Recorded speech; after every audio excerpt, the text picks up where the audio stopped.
National Education Policy NEP 2020 has created passionate debates across the nation. There are a lot of doubts, a lot of misconceptions, a lot of questions. We have received a lot of questions from the students and the concerned parents. We have with us Professor Cecil Anthony. Professor Anthony is the Chief Mentor of NSHM Knowledge Campus.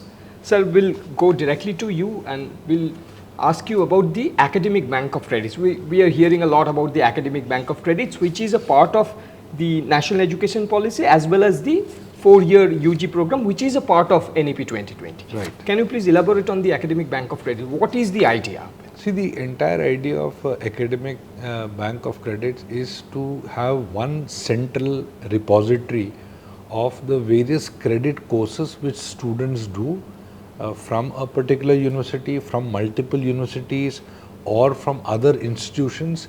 They can all record and keep this in the Academic Bank of Credits.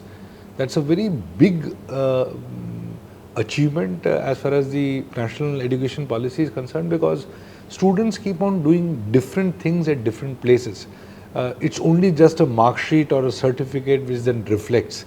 But when this Academic Bank of Credits is there, the entire content of what a student has undergone is kept at a central repository, which can be accessed by the students, can be accessed by other universities, by corporates who for recruitment purposes, for different activities this Academic Bank of Credits can be utilized. So that's a very big movement towards digitization of this entire academic structure and the transparency in terms of what a student has learned or completed from various institutions.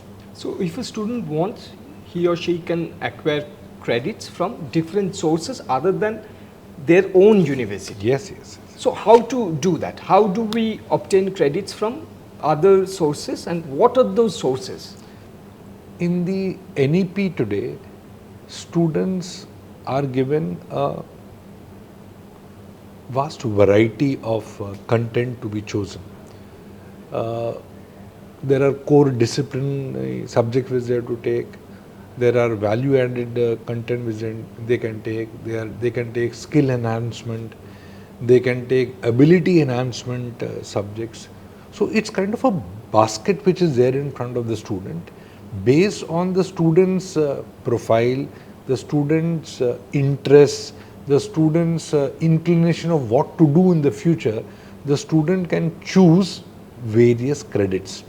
There are certain things which are mandatory based on what program you have chosen, but there's a lot of elective things which a student can choose. Now the student can choose this from the university where they are studying, or they can choose it from a lot of independent or other universities or other institutions from where they can get these credits. And what the parent university where the student is registered is going to check is from the Academic Bank of Credit whether the student has achieved that credit or not. So say for example from SWAYAM, NPTEL, from some other education institution, if I've done a set of credits on photography, all that can be pursued and accumulated as part of the total credit which a student needs to acquire to do a 3-year, 4-year, 2-year program, whatever they are pursuing at in the parent institution. Now this academic credit can also be acquired by doing internships, industry internships, entrepreneurial projects, research projects. So there is a lot of variety to choose from. So you have mentioned about internships. So I can obtain credits by doing an internship? Yes. In any corporate or in any industrial sector? Absolutely. So I think about 4 to 16 credits can be taken by a student by doing these internships. These internships can be arranged by the university, can be arranged by the student in relevant area of work or in incidental areas where a student has interest to pursue. The student can use this time spent for these internships as part of a designed curriculum which the student has chosen and make their degree accordingly. How many credits can one obtain from outside parent university, including internships and other forms of See, credits? there is no major definition on that. It depends a lot on the parent university.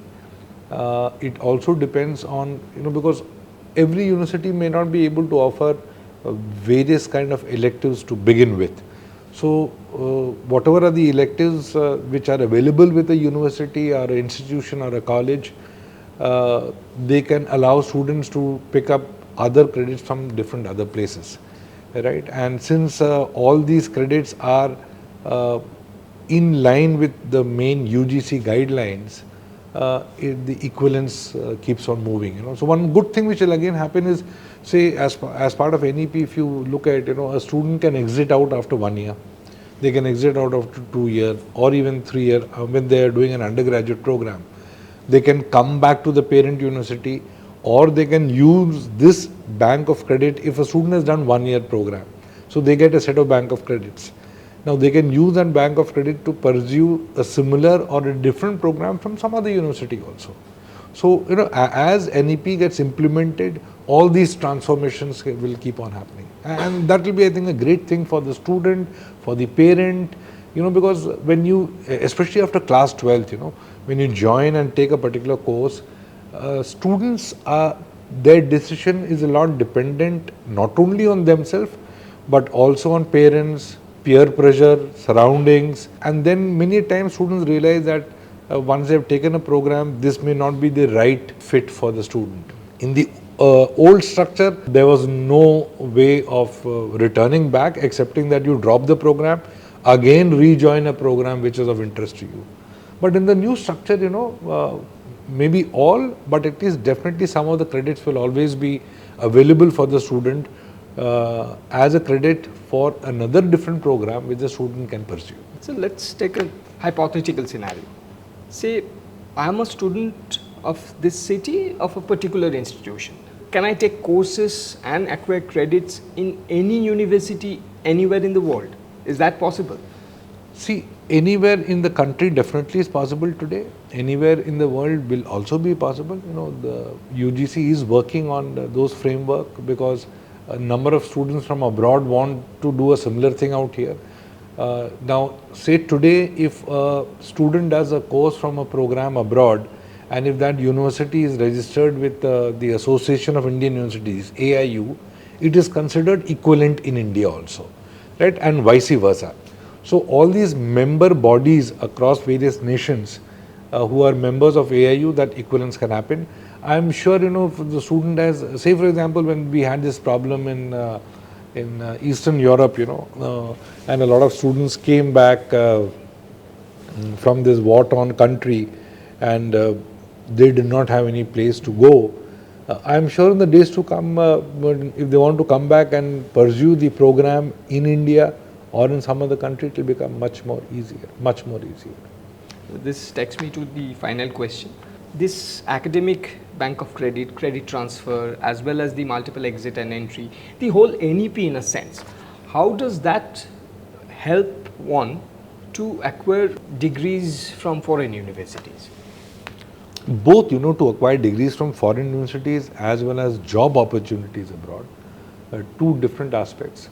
First and foremost is a lot of countries abroad, especially if you look at US, where India's highest number of people going abroad to study, US is the destination. US has this 4-year degree undergraduate program. So equivalence becomes much easier out there because most of the students in the past were students who had done engineering, so which was anyway a 4-year degree program, so they never faced too much of a problem while they were getting into a post-graduation program out there. But students who used to come from other arts, science, humanities programs, they always had a lot of roadblocks, because for them undergrad program is a 4-year degree program. So that makes the journey much smoother, not only in America but a lot of other countries across the globe. That's one major aspect. Second is in terms of employment opportunities. For a 4-year program, the equivalence becomes much easier for employers to recruit students, number one. Number two is even if a student completes 3 years of the 4-year program, or a 2-year of a 4-year degree program. And based on the skill sets the student has acquired, job opportunities are available not only in India but abroad also. More so in abroad, because all of us know that India is a youth population and the majority of the world is an aging population. So the youth force for the world is going to be India in the next 20, 30 years at least. Indians would be the youth force to the world. So that gives our students today, our youth today, a lot of opportunities to pursue in terms of both education and in terms of employment in other countries in the world, especially Europe, US, even Japan, some of the other South Asian countries. A lot of opportunities are there. West Bengal universities are going to implement NEP and the 4-year UG program from this year. As I have said earlier, there are still a lot of doubts, a lot of misconceptions.